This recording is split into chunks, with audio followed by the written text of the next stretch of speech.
नमस्कार। राज्य शिक्षा शोध एवं प्रशिक्षण परिषद बिहार पटना में आप सबका स्वागत है। प्यारे बच्चों, आज की कक्षा में हम लोग बीजीय व्यंजक पर बात करेंगे। अभी तक हम लोग बीजीय व्यंजक के बारे में ये जान चुके हैं कि बीजीय व्यंजक क्या है, उसके पद को कैसे पहचानते हैं एवं उनमें चर और अचर राशियाँ कौन हैं। साथ ही साथ पदों का गुणनखंड करके भी हमने देखा है।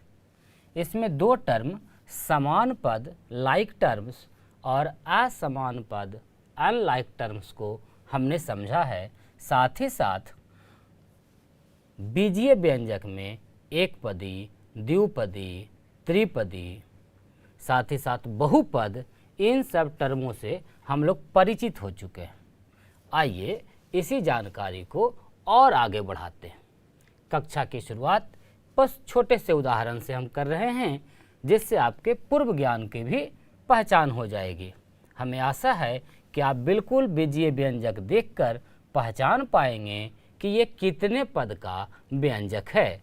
जैसे हमने लिखा है 5x + y + 2x। बच्चों, लिखा हुआ जो बीजीय व्यंजक है, क्या आप बता पाएंगे कि ये कितने पद का है? ये मोनोमियल है, बाइनोमियल है, ट्राइनोमियल है या पॉलिनोमियल है? आप बताइए।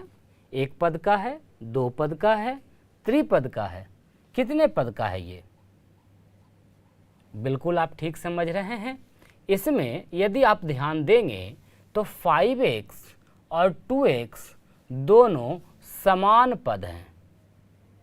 समान पद, लाइक टर्म्स। कैसे पहचाना आपने लाइक टर्म को? पिछली कक्षा में हम लोग बात किए थे। लाइक टर्म पहचानने के लिए संख्यात्मक गुणांक को छोड़कर बाकी जो पार्ट है, बीजीय पार्ट जो है, वह एक समान होना चाहिए। तो आप देखें 5x में 5 के अलावे x है और 2x में 2 के अलावे x है, अतः दोनों समान पद है। तो ये दोनों तो एक ही पद हो गया और ये एक डिफरेंट पद है। तो दोनों मिला करके अब बताइए ये कितने पद का बीजीय व्यंजक हो गया? द्विपद। ये दो पद का आपका बीजीय व्यंजक हुआ। ऐसा नहीं समझ लीजिए कि 1 2 3 3 पद का तो नहीं हुआ। तो बहुत इम्पॉर्टेंट ये है, बहुत खास बात ये है कि जब बीजीय व्यंजक हो तो उसमें आप समान पद और असमान पद को पहचान पाएँ। आइए एक बार हम तेज़ी से देख लें। समान पद और असमान पद के लिए आपको क्या करना है कि जो पद है उसका गुणनखंड करना है। ध्यान दीजिए, स्टेप में बता रहा हूँ आपको। पद का गुणनखंड करें। गुणनखंड करने के बाद जो संख्यात्मक गुणांक है, न्यूमेरिकल जो आपका कोफिशिएंट है, उसे छोड़ दें। संख्यात्मक गुणांक पर आपको ध्यान नहीं देना है, ये कुछ भी हो सकता है। ध्यान कहाँ देना है आपको? बीजीय गुणांक पर, और उसको चेक कर लेना है कि वो एक समान, एक ही जैसा है कि नहीं। यदि किसी पर घात है, पावर है, तो घात की भी जांच आपको करनी है। जैसे फॉर एग्जाम्पल यदि हम लिख दिए हैं हमारे पास पद है 5x² y और 2x² y। हमें देखना है कि ये समान पद है या नहीं। हम क्या करेंगे? इसके संख्यात्मक गुणांक को छोड़ देंगे। बाकी क्या बच गया? इसमें x² y और इसमें भी बच गया x² y। अब इन दोनों की तुलना करेंगे कि क्या दोनों एक समान है। यदि समान है, एक ही जैसा है, हूबहू है, घात भी बराबर है, तो हम कहेंगे कि यह समान पद है। आइए एक और उदाहरण हम समझते हैं। हमारे पास लिखा हुआ है 3xy और एक दूसरा है हमारा 3xy²। इन दोनों की यदि हम बात करें, किन्हीं भी दो बीजीय पद दिए गए हैं, आपको पहचानने हैं कि वो समान हैं या नहीं। तो सबसे पहला बात हमने कहा कि जो संख्यात्मक गुणांक है उसे आप छोड़ दें, जो बीजीय गुणांक हैं उसे आप देखें। ये इसमें x है और y है, इसमें कौन है, x है और y है। बीजीय पार्ट एक समान लग रहा है, लेकिन जरा ध्यान दीजिए, हमें घात पर भी ध्यान देना है। इन दोनों पर घात 1 है, जबकि इस पर घात 1 और इस पर घात 2 है। तो ये घात के मामले में क्या हो गया, असमान हो गया, अलग अलग हो गया। क्यों? क्योंकि इसमें y 2 बार था आपको, अतः इसे हम लोग असमान पद के अंतर्गत रखेंगे। जब आप समान पद और असमान पद की पहचान कर लेंगे, तब आप आसानी से बता पाएंगे कि ये एक पद है, द्विपद है, त्रिपद है या कितने पद का है। यानी पदों की संख्या ज्ञात करने के लिए आपको समान पद और असमान पद की जानकारी होनी चाहिए। बच्चों, अब हम बात करेंगे, जरा ध्यान दीजिए, कोई भी बीजीय व्यंजक एक पद का हो या एक से अधिक पद का हो, उन सब को सम्मिलित रूप से हम लोग बहुपद कहते हैं। बहुपद, पॉलिनोमियल।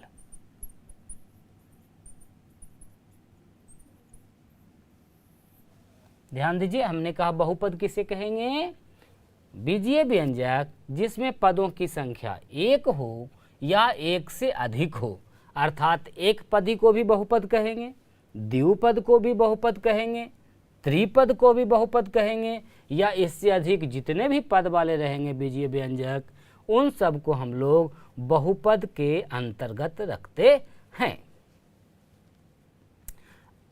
तो अब हम लोग जब पहचान बना लिए हैं, पदों को जब पहचान रहे हैं, उनके गुणनखंड कर सकते हैं, तो आइए अब हम सीखते हैं बीजीय व्यंजक का मान ज्ञात करना। हम लोग बात कर रहे हैं बच्चों कि बीजीय व्यंजक का मान कैसे ज्ञात होगा।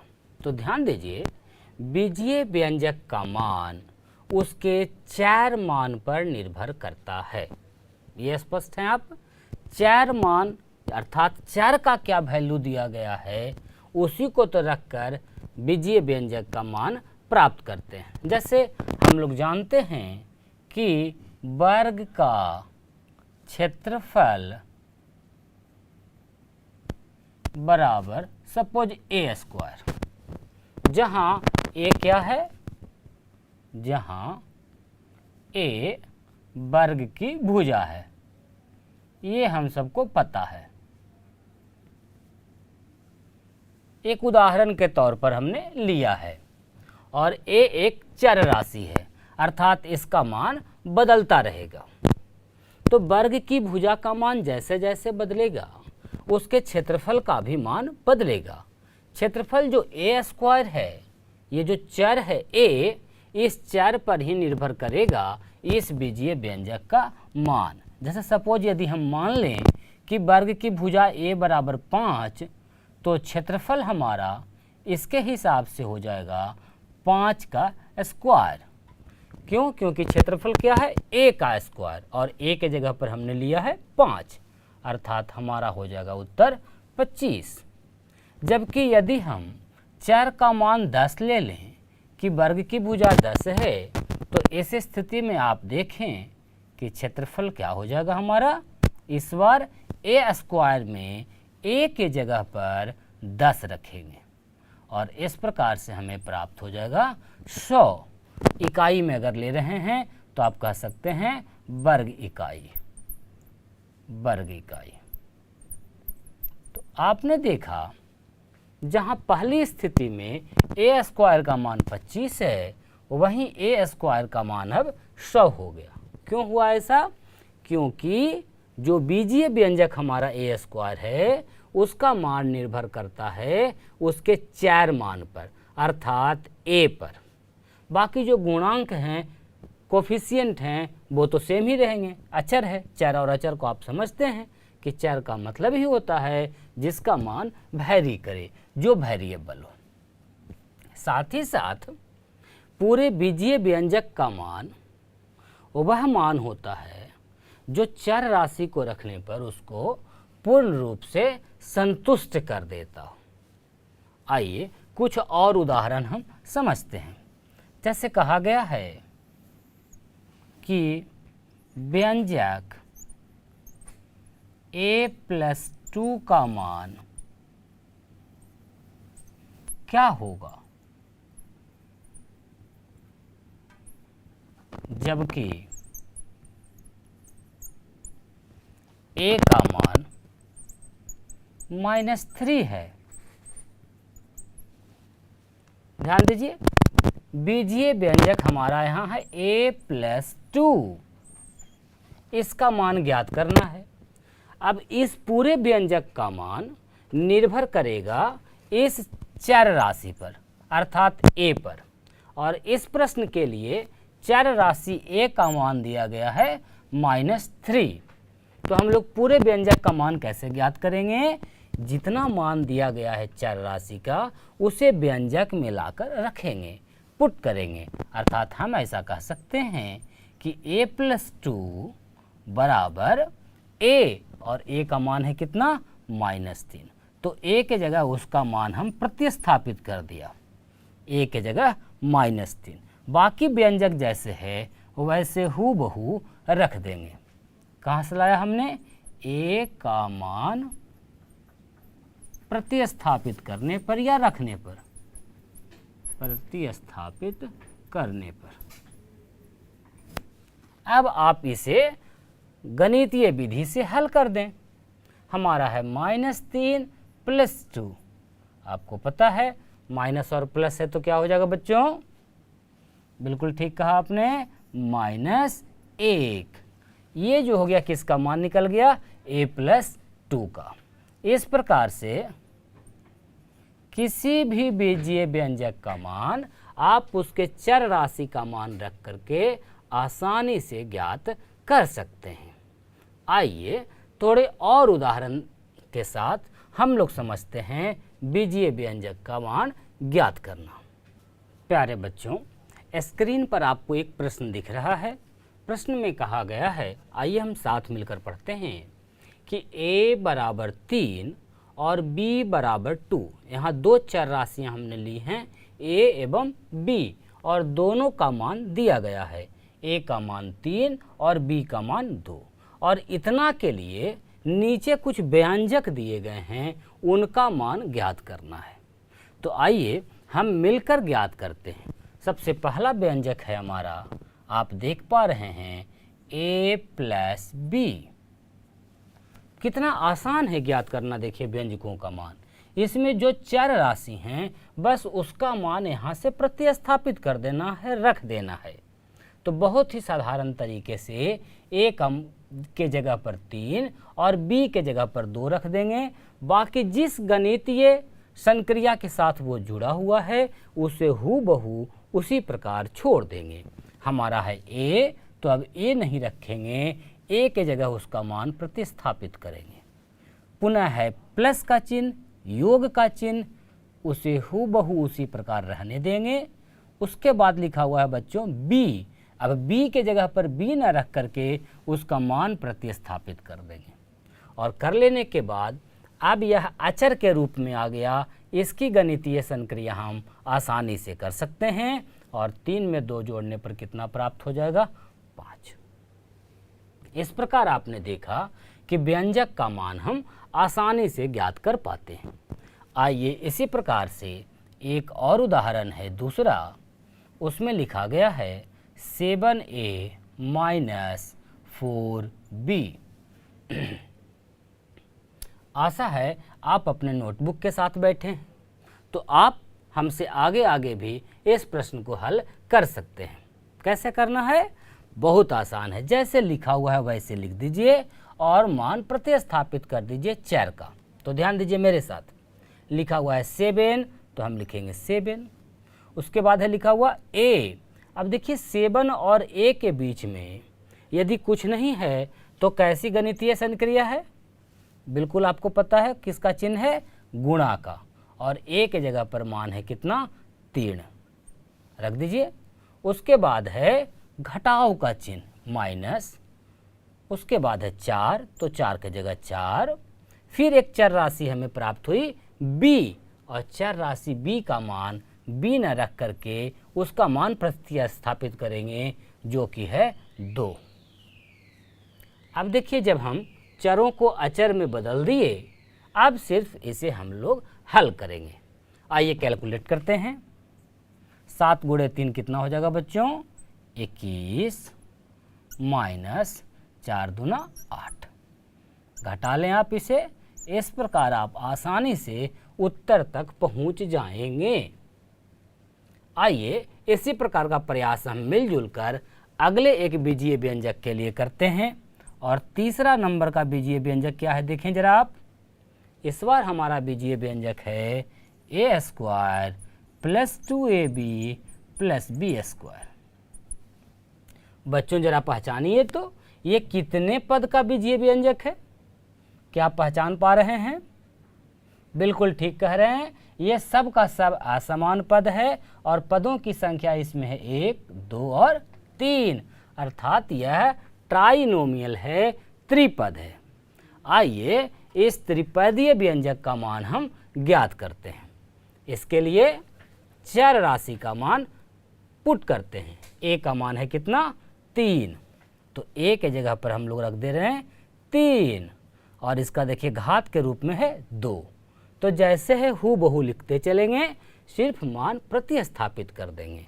जोड़ का चिन्ह है तो जोड़, 2 है तो 2, उसके बाद है बच्चों a के जगह पर 3, और उसके बाद है देखिए b। अब चर राशि b का मान क्या है, जरा ध्यान दीजिए, 2, तो यहाँ रख दें आप। उसके बाद चिन्ह है प्लस का तो प्लस, पुनः से आ गया b तो 2, और घात के रूप में भी है 2। अर्थात हमने क्या किया है, जैसे प्रश्न लिखा गया है हूबहू बीजीय व्यंजक हमने रख दिया, सिर्फ चर राशि की जगह उसका मान प्रतिस्थापित कर दिए हैं। अब आपको गणितीय संक्रिया तो आती ही है, आइए हम गणितीय संक्रिया कर लेते हैं। 3 का घात 2 है बच्चों, क्या हो जाएगा, 9 जोड़, आइए इसे हल करते हैं। 2 गुणे 3 गुणे 2, 2 गुणे 3 6, 6 गुणे 2 12, प्लस 2 का वर्ग कितना हो जाएगा, 4।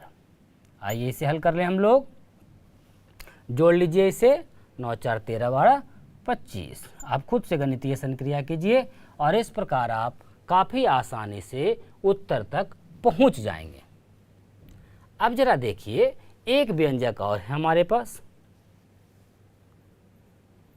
क्या है यह बीजीय व्यंजक, यह है हमारा AQ माइनस BQ। चलिए हमसे आगे आगे हमें आशा है कि आप कर पाएंगे। कीजिए, कैसे रखेंगे मान, a के जगह पर कितना मान है a का, 3, तो 3 का घात 3, घटाव का चिन्ह है तो घटाव का चिन्ह, कुछ भी अपने मन से नहीं बदलना है, सिर्फ चर राशि का मान चर के जगह पर रख देना है। अगला चर राशि हमारा b, और इस बार b के जगह पर हम लोग रख रहे हैं 2, मान दिया गया है आपको, और घात के जगह पर है 3। आइए इसे हल कर लें। 3 का घात 3 क्या हो जाएगा बच्चों, 3 गुणे 3 गुणे 3, तो 3 3 की 9 तिया 27। ठीक इसी प्रकार से हल कीजिए। 2 के घात 3 का 2 गुणे 2 गुणे 2 कितना हो जाएगा, 8। सिंपली दोनों को घटा लें। इस प्रकार गणितीय संक्रिया करके जो भी उत्तर मिला, यही आपके बीजीय व्यंजक का मान हो गया। तो आपने देखा कितनी आसानी से कि जब चर का मान दिया रहे तो हम बीजीय व्यंजकों का मान आसानी से ढूंढ सकते हैं। बीजीय व्यंजक का मान ज्ञात करने के लिए हम लोगों ने बहुत सारे उदाहरण देखे। आइए 2 और उदाहरण देखकर हम इसे समाप्त करेंगे। हम लोग सीख रहे हैं कि बीजीय व्यंजक का मान कैसे ज्ञात किया जाता है यदि उसमें चर राशि का मान दिया गया हो। आपके स्क्रीन पर प्रश्न दिख रहे होंगे। आइए पहले वाले प्रश्न पर चलते हैं। यहाँ दिया गया है कि यदि p का मान -10 है तो बीजीय व्यंजक p² -2p -100 का मान ज्ञात कीजिए। कैसे ज्ञात होगा बच्चों? आइए ध्यान दीजिए। हमारा बीजीय व्यंजक है p² -2p -100। हमें आशा है कि आप हमसे पहले ज्ञात कर पाएंगे। आप अपने नोटबुक पर जरा ज्ञात कीजिए। कैसे कैसे ज्ञात करेंगे? p का मान हमें रखना है -10, रख दिए p के जगह पर। अब उसके माथे पर पावर घात लगा हुआ है 2, उसके बाद चिन्ह है -2 और p का मान पुनः से रखेंगे हम लोग -10, पुनः से माइनस का चिन्ह है और 100। ये काम आप कर लीजिए। बीजीय व्यंजक में जहाँ जहाँ चर राशि है वहाँ वहाँ उसका मान प्रतिस्थापित कर ले। सबसे पहला काम तो यही है, बिना किसी फेर बदल के, बिना अपने मन से कोई चिन्ह को इधर उधर किए हुए, जैसा है बीजीय व्यंजक हूबहू वैसा ही उसके चर के जगह पर मान आप पुट कर ले, प्रतिस्थापित कर ले, रख ले। और इतना करने के बाद बहुत आसान हो गया, सिर्फ गणितीय संक्रिया हमें करनी है। तो आइए कर लेते हैं। -10 का जब स्क्वायर करेंगे बच्चों, आपको पता है ना, ऋणात्मक संख्याओं का वर्ग धनात्मक होता है, तो 10 का स्क्वायर कितना हो गया? 100। चलिए आगे प्रक्रिया बढ़ाइए। -2 का गुणा -10 के साथ है और दो ऋणात्मक संख्याओं को जब हम गुणा करते हैं तो क्या प्राप्त होता है? धनात्मक संख्या 20 -100। जैसे प्रश्न कह रहा है उसी प्रकार आप आगे बढ़ते चलिए। चलिए आगे हल कर ले हम लोग। बिल्कुल धनात्मक चिन्ह वाले को एक साथ और ऋणात्मक चिन्ह वाले को एक साथ, तो हमारा 100 और 20 जुड़कर हो गया 120 घटाव 100। इस प्रकार आपने देखा काफ़ी आसानी से हम बीजीय व्यंजक का मान ज्ञात कर पाते हैं। तो हमें पूर्ण विश्वास है कि आप जितने भी प्रश्न होंगे बीजीय व्यंजक का मान ज्ञात करने का, उसे आप बना पाएंगे। एक और प्रश्न है, आइए हम लोग उस पर चर्चा करते हैं। अगले प्रश्न पर एक बीजीय व्यंजक हमें दिया गया है 2x² + x - a। उस पूरे बीजीय व्यंजक का मान भी दिया गया है 5 के बराबर है। तो एक जो दूसरा चर उसमें उपयोग में लाया गया है a, उसका मान आपको ज्ञात करना है। आइए किस प्रकार करेंगे? बहुत आसान है। ये जो बीजीय व्यंजक आपको दिया गया है 2x² + x - a, इसका मान दिया गया है 5। इसी बात को लिख लेना है। बीजीय व्यंजक इतना का मान 5 के बराबर है, तो बीजीय व्यंजक 2x² + x - a बराबर 5 लिख लिया। अब इसे ही हम लोग आगे बढ़ाते चलेंगे। जिस चर राशि का मान दिया है उसका मान प्रतिस्थापित कर देंगे इस व्यंजक में। तो हमारे पास चर राशि है x और x का मान है 0। तो क्या हो जाएगा बच्चों? 2 × 0 का स्क्वायर + 0 - a बराबर 5। चलिए और हल कर ले। 0 का स्क्वायर क्या हो जाएगा? 0 और उसमें 2 से गुना करेंगे तो 0 + 0 - a बराबर 5। फाइनली हमारा क्या आ गया? 0 में 0 जोड़ेंगे तो क्या होगा? 0 ही रहेगा, -a बराबर 5। अतः a का मान हम लोगों ने ज्ञात कर लिया मिलजुल कर। कितना आ गया बच्चों? -5। तो हम लोग विभिन्न प्रकार के बीजीय व्यंजक देख रहे थे एवं उनका मान कैसे ज्ञात किया जाता है, इन बातों को समझे हैं। आशा है आपको बीजीय व्यंजक काफ़ी मज़ेदार एवं आसान लगा होगा। हम लोगों ने जान लिया है बीजीय व्यंजक का स्वरूप, उसमें चर अचर कैसे होते हैं, उसमें पद क्या हैं, पदों के गुणनखंड क्या हैं, पदों की संख्या के आधार पर उनका क्या क्या नाम रखा गया है, पदों में समान पद कौन है, असमान पद कौन है, एवं यदि चर का मान दिया रहे तो पूरे बीजीय व्यंजक का मान हम लोग कैसे ज्ञात करते हैं। बहुत आसान है आपके लिए, और आपके अभ्यास के जितने भी प्रश्न दिए गए हैं उन प्रश्नों को आप बना जाएं। आशा है आप आसानी से बना पाएंगे। हम लोग मिलेंगे नई कक्षा में और नई जानकारी के साथ। तब तक आप खूब खुश रहें एवं ढेर सारा अभ्यास का प्रश्न करते रहें। मिलते हैं नई कक्षा में, तब तक के लिए नमस्कार।